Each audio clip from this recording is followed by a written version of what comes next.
জাল হাদিস দলের এই শায়েখ পূজারি কি বলে দেখুন।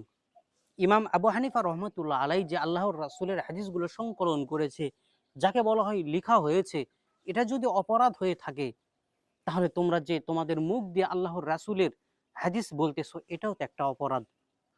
আমরা যদি ইমাম আবু হানিফা রহমতুল্লাহ আলাইকে যদি আমরা অনুসরণ করি, এটা যদি আমাদের অপরাধ হয়, তোমরা যে শায়েখ পূজারি, তোমরাও তো অপরাধী।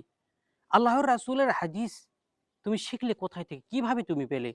তোমাদের শায়েখ কি ঘুমের ভিতরে আল্লাহর রাসূলের কাছে ডাইরেক্ট লাফ দিয়ে চলে গেছিল নাকি?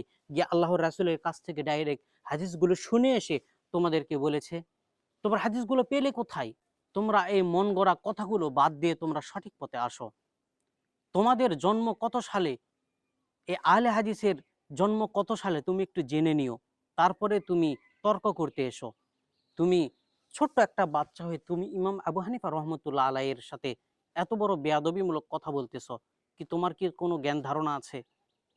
রাজ্জাক বিন ইউসুফ, তোমাদের নেতা, এই যে এত ভুলভাল কথা বলে, এই সমস্ত বিষয় তোমাদের প্রতিবাদ করতে কখনো দেখলাম না।